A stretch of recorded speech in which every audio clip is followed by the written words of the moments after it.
Hi, and welcome to the Same 24 Hours podcast. I'm Meredith Atwood, author of the book, The Year of No Nonsense. I'm a former attorney turned writer, speaker, and Ironman triathlete. Although right now, all I really like to do is lift weights. We all have the same 24 hours, but it's what we do in those hours that leads to our greatest health, happiness, and success. It's my goal to crack the code on a life of less nonsense so we can all make the most of our 24 hours.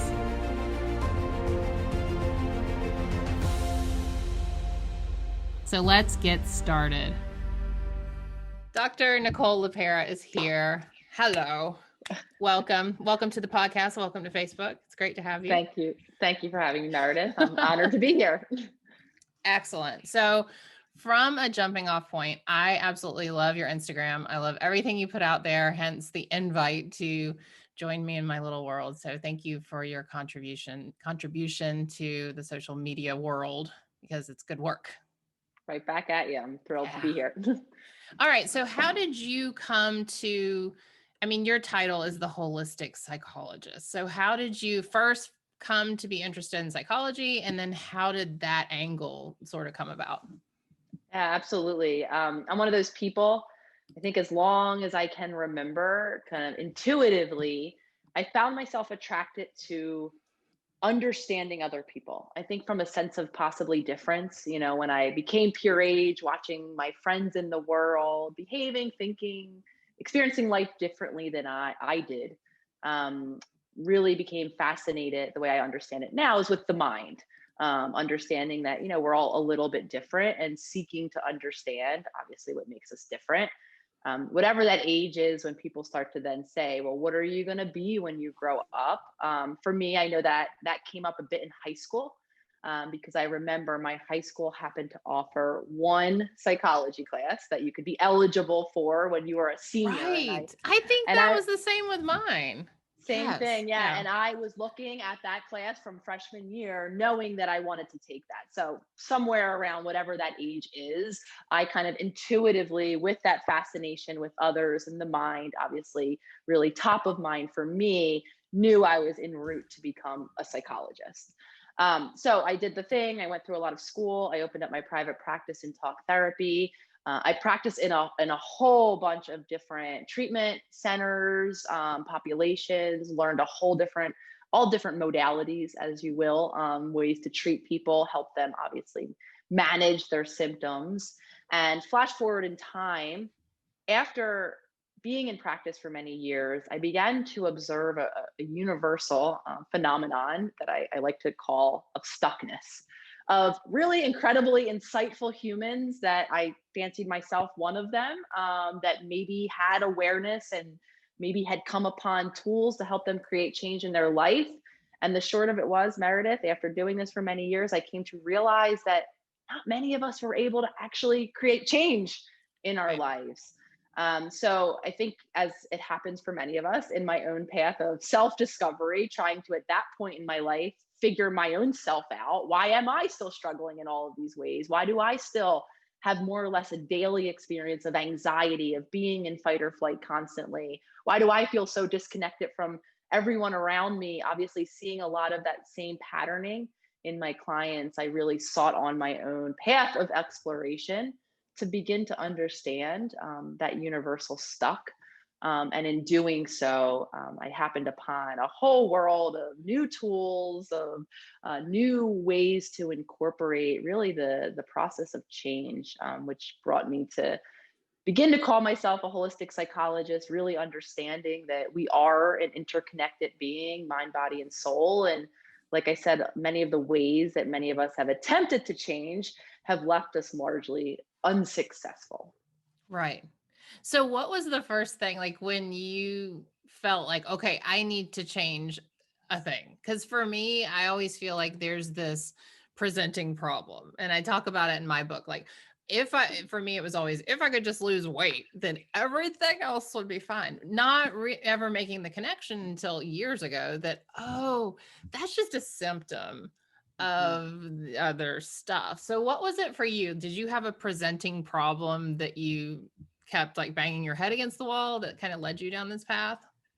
For as long as I can remember, I mean, I was a little girl afraid of the world, Mm, fearful of everything, any bump in the night. So for me, anxiety was just implicitly, or so I thought, part of who I was.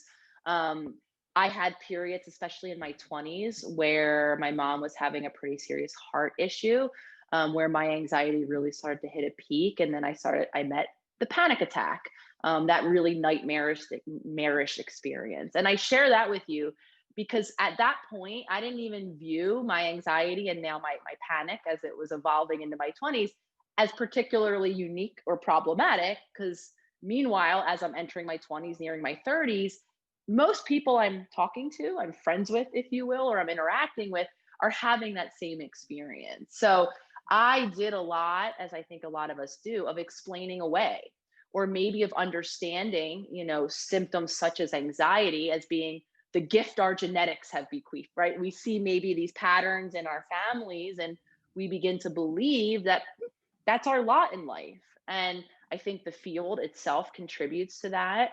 For a long time, we were actually taught that we could not affect change based on our genetics, meaning whatever our genes were at birth, it pretty much, they just played out as life went on right. for us. And we didn't have, right, any points of intervention. So a lot of these beliefs, I myself internalized and felt to be true. So that was a very long-winded way of answering.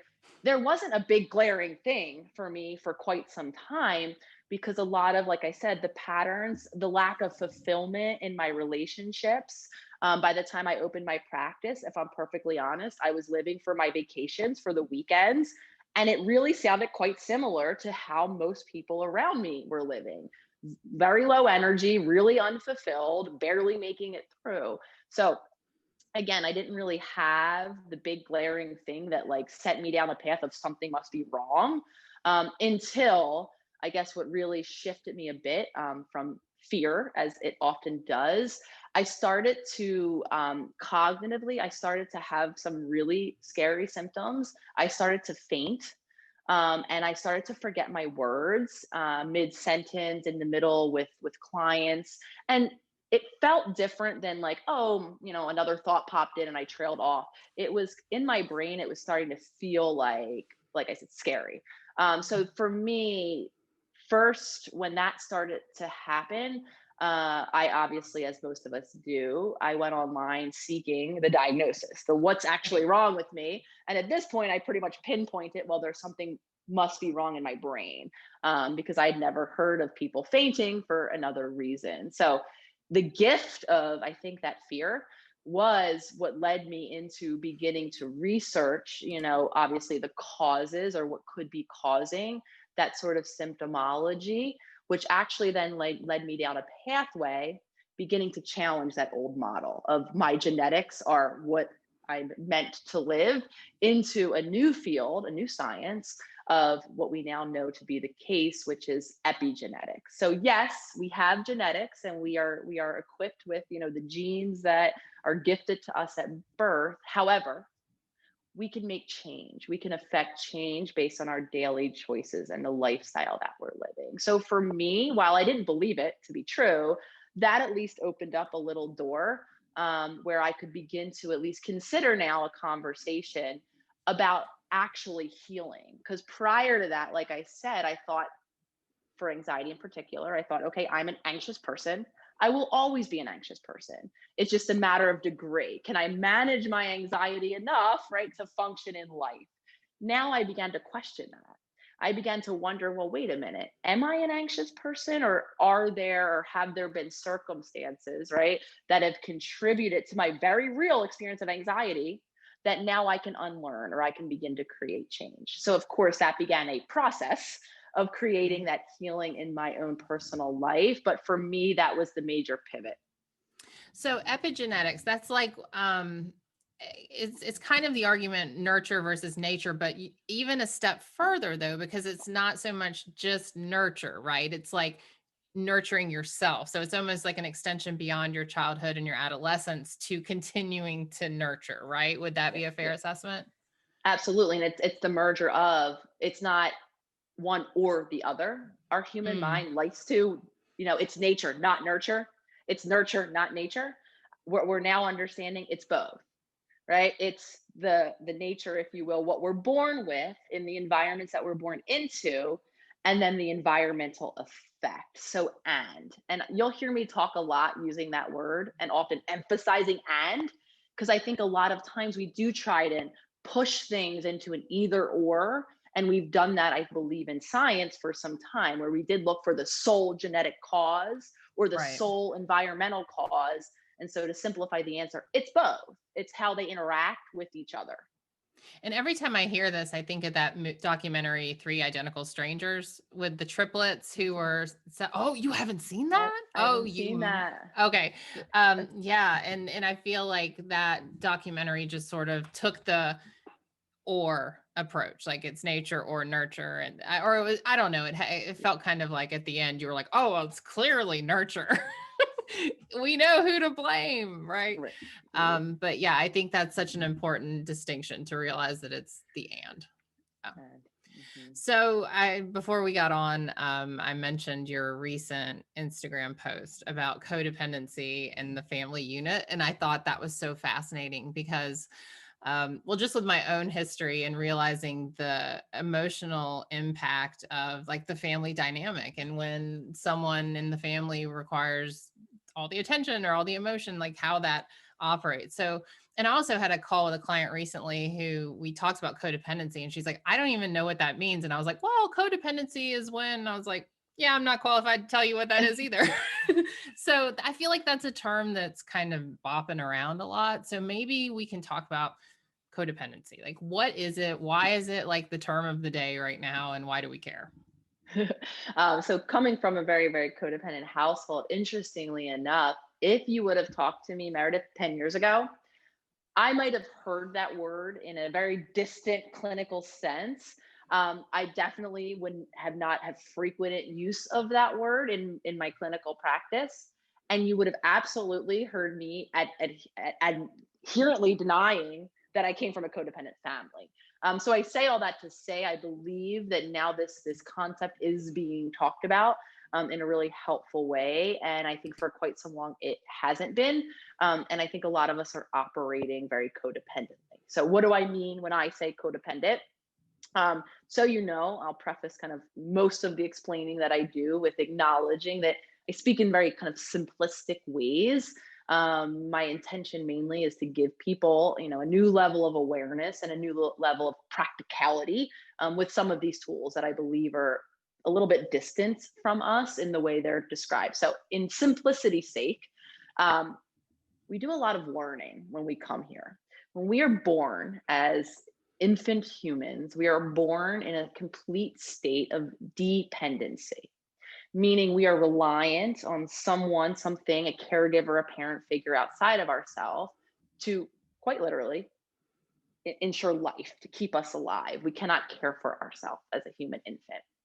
Now, in that state of dependency, I believe, right, that the holistic human is an integrated, kind of creature, for lack of a better word, that has mind, body, and soul.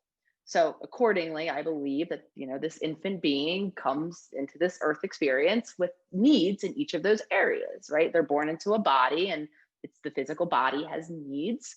Again, we have a very complicated emotional system and emotional experiences, humans. And again, we're each our unique spiritual entity.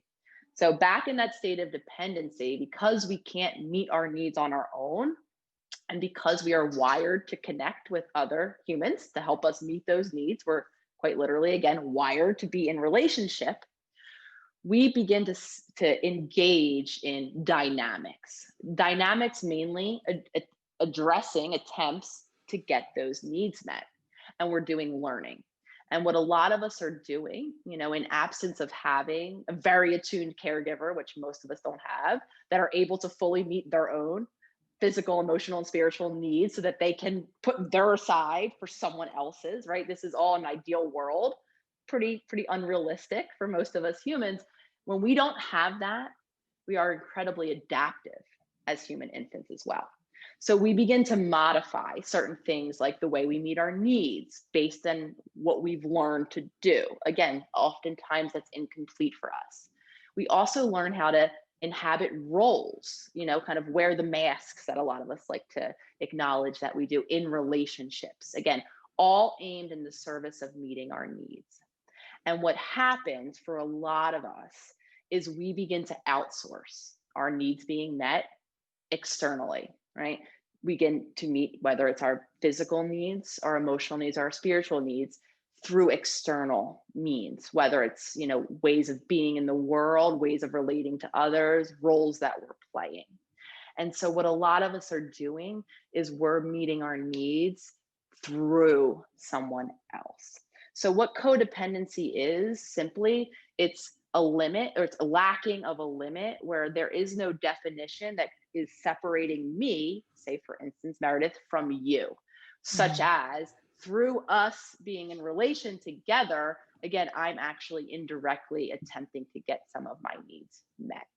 So the journey out of this for most of us is learning how to create that separation where there wasn't, learning how to identify my unique needs, which in any given moment very likely are going to differ from everyone else's needs around me because I'm a different human being. And then learning over time, of course, how to show up in service authentically of meeting my own needs so that then I can show up more authentically in my relationship. So simply, codependency is when we lack that definition between self and other. And the process out, what that results in, I should say, is that merger, is that, external use of the relationship to define myself in absence of being able to do that on my own. And again, the pathway out is being able to carve out space where I can honor whether it's my physical needs, my emotional needs, or my spiritual needs in any given moment, as they very likely vary from those around me. Yeah. So like in my book, I talk about people pleasing being a like version of nonsense. And I talk about a ton of other nonsense, like all sorts, but people always come back to that. They're like, oh, it's the people pleasing. That seems to be a huge buzzword, or like a huge brand of nonsense for people. So is codependent, is people pleasing a type of codependency that It's you a just type like of apply codependency. broadly? Right? Because the simple belief, right? If I keep you happy, then you fill it in. It could be anything from I sustain the relationship, I feel good about myself, right? I'm some definition of some good person that I've defined or I've come to learn is what a good person means. Absolutely. So people pleasing, caretaking, again, it's that outsourcing of, and what we want to understand for ourselves is, what is the why? What is the belief that keeps me showing up? Another way to ask this, what is the fear?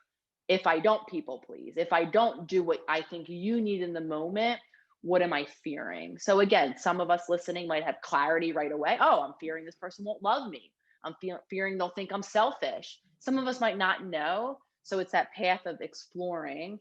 That's typically what's keeping us locked in that behavior of people pleasing. Right. And I know my own personal journey kind of out of people pleasing was when you say what the fear was, like, why was I doing it? What was I afraid of?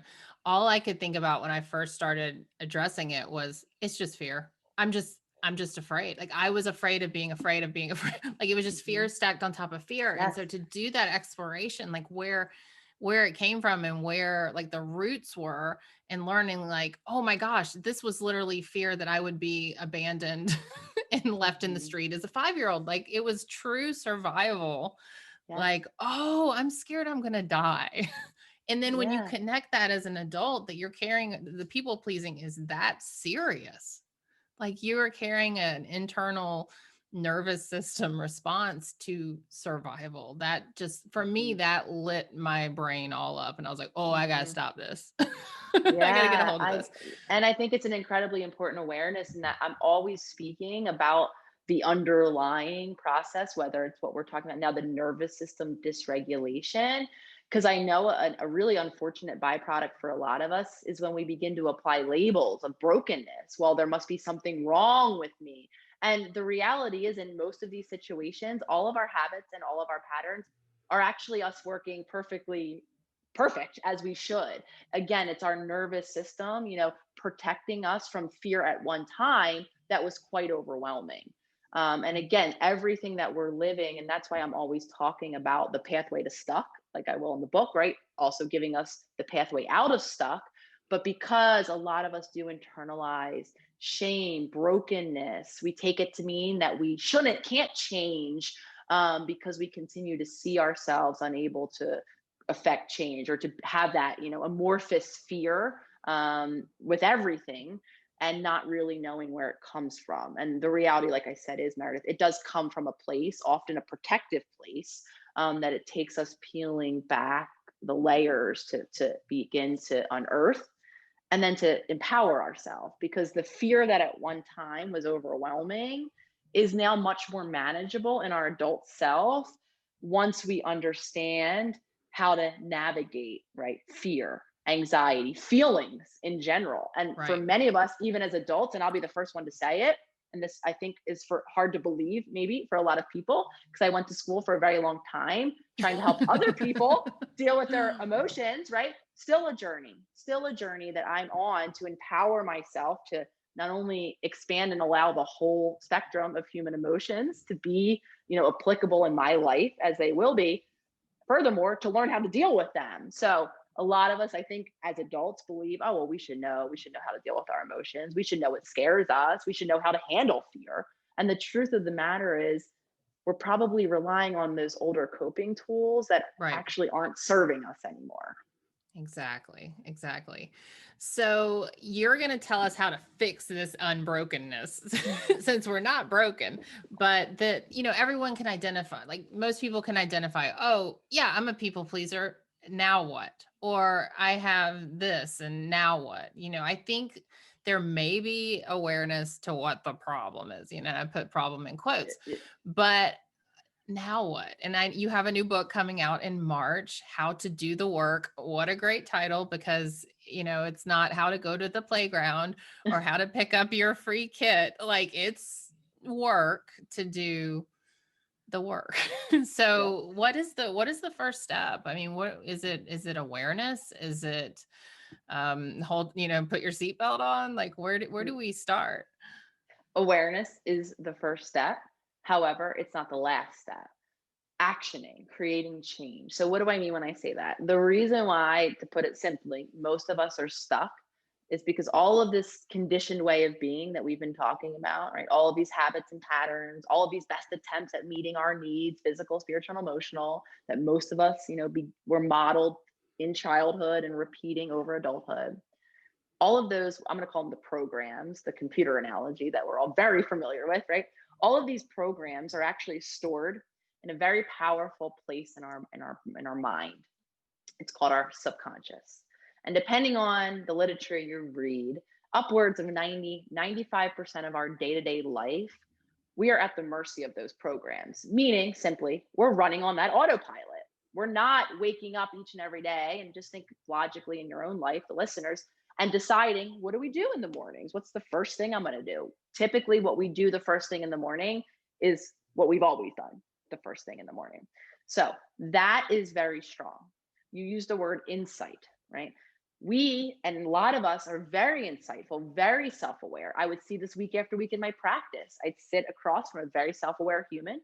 We pick apart the habits and patterns that aren't serving us any longer. We might even know where we got them from.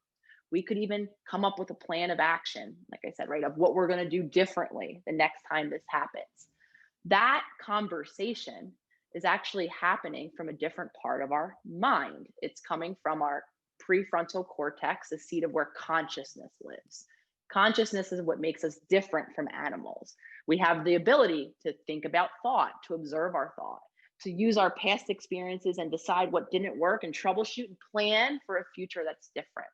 So that very beautiful therapy session, for instance, using my past experience, all is coming from a great, powerful part of our brain, of our mind, that can actually allow us to create change, to snap out of those habits and patterns.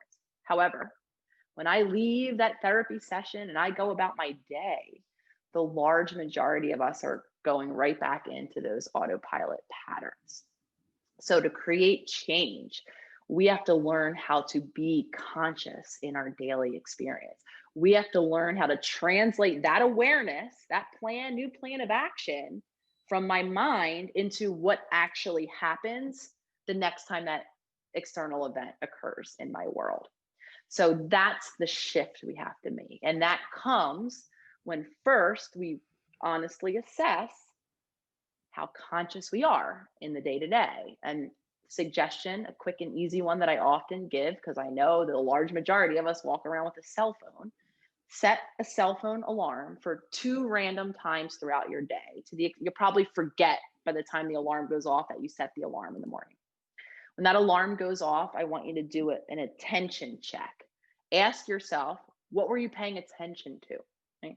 Were you fully immersed in whatever it is you were supposed to be doing, whatever is alive for you in the moment, the person in front of you that you're talking to, the piece of work that you're working to get through? Or was your attention elsewhere? Each and every time I checked in with myself throughout my day, I noticed that my attention was pretty much never in the current moment. I like to be ruminating over the argument that I maybe had this morning, where I'm really perfecting what I could have said back to really get her the next time, right? Right. And I also love to worry about things that haven't yet happened. I love to fear what's going to happen tomorrow and maybe even to rehearse what's going to, right? The silly example, however, my attention wasn't present. So the more I check in with myself throughout the day, and the more I notice that I'm not actually fully here in my current moment, I can rest assured that I'm probably letting my subconscious programs run the large majority of my day. So then this is where it becomes an action. Now we want to practice being conscious. And our pathway into the present moment that most of us have access to is through our senses, right? What are we touching, tasting, feeling, smelling? Can we redirect our attention from wherever the heck else it was? And can we ground it into the sensory experiences of being in our body? And when we do that, most of us are able to then become conscious. So now went from wherever we were. So for me, that was on my spaceship somewhere else. And now I'm back in the moment here. And then we want to practice that, because in the conscious moment is where over time we can create the space to see those older reactions, because they don't go away overnight, right? To see that tempting thing to yell or scream, or that reaction to have, and over time to now begin to make new choices in our day to day. And that's then how we create and maintain change. Otherwise, we're slipped into that unconscious, subconscious, and it's those older programs that are going to repeat, which is why we're living that Groundhog's Day, which is why we're getting a lot of those same reactions in our environment. So I had a client come to me, and she's awesome. I still have her. And she goes, her moment of pride when I was first meeting her was that she was on autopilot. She was like, I am on autopilot. And I was like, yeah, we're going to get you off that. And she's like, what? Like, and she was so proud of it. And it was so funny because I was talking to her last week. She's like, it's good to be off that autopilot after all. I'm like, I know, right? But we do pride ourselves in the fact that we can get to noon and we're not even awake yet. It's just this sense of survival. But one of the things that you brought up that was interesting, and I know you can expand on this. I know when I first started therapy, I was on Zoom with a therapist, and he goes, I'm going to need you to close your eyes and we're going to feel your body against the chair. And I was like, no, I don't want to be in my body. And I didn't realize that I was not in my body. That was my form of autopilot. And my friend Britt Frank, who's a psychologist, she calls it a floating head. Like that I had no connection, I guess, from trauma, from just like, this is how I'm getting through the world, but I'm going to pretend like it's not really here because it's not serving me. But how do you get someone to make that brain body connection, to be conscious, to be sensory, when maybe that hadn't felt safe before? Yeah. And for a lot of us, it hadn't. And I love that you brought that up, because a lot of us, sometimes this isn't, the typical quote unquote, negative behaviors. It's not the addictions that we're trying to like mitigate because we know they're covering this, these patterns or this pain or this emptiness, whatever it may be. A lot of times it's what society might even celebrate. I'm that person. I went to very high level schools. I'm very achievement oriented, for me, that endless to-do list was another version of a spaceship. If I was always focusing on the next thing I had to do to achieve my next milestone, and I kept myself with milestones into the foreseeable future, I never had to drop in to what's actually going on. I believe in general, most humans are primed, and are, some of us celebrate it, to spend way too much time in our thinking mind. Our thoughts in and of themselves can be our distractions from our body. You're bringing up a really important aspect of it, which is a lot of us did engage in some version of the checkout from our body, again, putting it Right. simply, because of overwhelm or because of a lack of feeling of safety in our body at some place and some time, which means, right, that we never want to just dive into the deep end, right? A lot of us do believe, I think sometimes, oh, if I just unearth my trauma and I just dive right in and bring up all the terrible memories, and maybe it'll suck and I'll just white knuckle it and then I'll be better quicker, right? That actually is going to create that same overwhelm. So what we have to do is empower ourselves and learn now as an adult, most of us, how to create that safety in our bodies, so that we can gradually over time widen our window and step into more and more discomfort comfortably and safely. For me, the most powerful kind of safe haven that I've been able to develop for myself is something that I carry around with me every day. And that's through the power of my breath. There's a particular way that we can engage in breath work or in intentional breathing, where we can teach our body and our nervous system in particular, breathing down really deep into our belly or into, our deeper breath. We can actually activate our safety center in our nervous system. It's called our parasympathetic mode. And so for me, cultivating a breathwork practice that I could do all day long. So this is how I was able to, similarly, coming from complete overwhelm, my spaceship saved me. I had to, right, kind of widen my window of tolerance so that I felt safe enough to come back into my body. And the way that I was able to do that is I was able to empower myself by practicing breath work. I practiced all of the time, so that as I began to, kind of embody myself and I came into maybe anxious feelings or discomfort, I felt confident enough that I could regulate my breathing in a way that helped me create safety.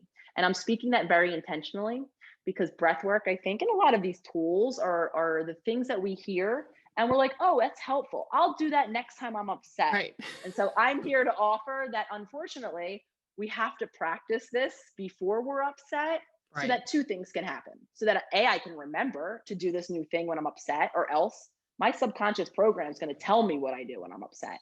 And chances are it's not going to be breath work. And then B, so that I can feel empowered, right? So that I can feel safe, that, okay, I'm starting to feel a little agitation right now. I can now feel confident that if I just focus on my deep breathing for maybe, 5 nice breaths, that I can feel my calm. I wouldn't know that. I wouldn't feel confident in doing that unless I practice. Though safety, so thank you for putting a pin in this conversation around that, is going to be what's important. And cultivating that internal compass for safety and that internal process to regulate you back to safety, in my opinion, is what the work is about. Not the Right. tool on the outside, if you will, right? It's that psychological now shift from I can't to this sucks, though I can, in terms of handling overwhelm. Right. And I've done enough podcast interviews now to when someone says breath work or meditation that I mute my mic, because like when people say breath work, I'm like, I breathe in, because it's just like, I feel that calm when anytime someone says breath work, I'm like, oh yes, that would feel good about now. So now I just mute and do it while you're talking. But yeah, that's such a good point. And I experienced it today, just like around lunchtime. I think I just had a little too much coffee, but I was like, nah. And I took a minute and I was like, I did this breathing ritual that I do, and right out of it. I mean, just Mhm. but that's a Mhm. long way for me. That was huge progress from like 2017, when I'm like, I don't want to feel my butt against the chair. Don't talk. I'm not sitting in this chair. So Yeah, it and is that you're not progress. alone. A lot of us feel that. So I'm happy you speak about it. I speak about it. I mean, a lot of us, and I speak about it too from the perspective of, and I talk about this a lot too, like I was very confused at why I was so dissociated. I had no idea because I didn't have, the big bad thing that I could pinpoint that happened to me and the moment that I left my body never to return again. So for me, and I speak about, an expanded definition of trauma and all of the different ways that we can fall into this states of dysregulation, everything you and I are talking about now, because like I said, I didn't have the pieces to put together. And I very much was left wondering, what is wrong with me? Why am I so disconnected when I can't really pinpoint, like I said, that cataclysmic moment where I left? And I think a lot of us fall into that camp and are very surprised at how unsafe our bodies feel when we don't really have the understanding for why, right? If nothing bad maybe happened in my body, why am I so unsafe in it? And again, the answer lies from that child mind. A lot of us look back in time and are like, oh, that wasn't a big deal. We have to remember that the time these things happened, right? When mom wasn't there on time to pick me up, or when my friend on my schoolyard made fun of me and everyone laughed at me. We can look back, when I'm almost 40 and say, oh, that's so minimal, like you're fine. However, when I was 6, and then when I went home to what felt like maybe an unsupportive environment, maybe that did feel completely overwhelming for me and unsafe. And that is I'm so glad you said that, because I've always been trying to connect like why childhood matters, and trying to convey that. But that's exactly right. If you think about it in the child's mind, like, if you've got children and you've got a 6-year-old, like, I feel like every generation does it, a little bit more intelligent, a little bit better. But if you're looking at your kid and you're like, well, would I just jump out of a closet and scream boo with like a terrible like you wouldn't do that to a 6-year-old, but an adult, you might. And so understanding the child mind, I think that's such a great point. I'm so glad you brought that up. Yeah. And cultivating, I think, that voice within ourselves, because a lot of us grow up now with that critical voice, right? Where we don't allow those deeper feelings that were very legitimate, maybe for us as we embody ourselves. And I come into the feelings, I might try to minimize the feelings that I'm having in any moment. So I think it's extending that compassion even to our internal voices. Yeah. Because I know a lot of us continue to inhibit or criticize ourselves, again, from that adult perspective, that idea of should and shouldn't around feelings. And that continues to, I think, exacerbate our struggling, our suffering. Well, thank you so much. Tell everyone where they can find you. Where do you do most of your stuffs, on the gram, or is that the best on place? The gram. So On each and every day you can find me at the.holistic.psychologist, talking about my own healing journey, sharing tools for the healing journey, all of the links. So anyone who's interested, I have a new expanded version of a journaling technique that I actually created while I was on my own healing journey and still use to this day. It's called the Future Self Journal. So anyone who might be interested in giving conscious journaling a try in terms of creating change in their life can check out the link tree, jump on my email list, and that will come to your inbox. And then anyone who is interested, the new book will launch or will drop to the world in March, though it's currently on pre-sale. So anyone who's interested in jumping on that pre-sale list can do so as well in the link in my bio. And I will say, as an author, go pre-order the book. If you enjoyed this hour, go buy her book. Like, pre-orders are gold for authors. So, well, Dr. Nicole LePera, everyone, this was fantastic. I thank you so much for your time. Thank you so much for having me, Meredith. It was a pleasure to connect with you and your community. All right. Take care. Bye.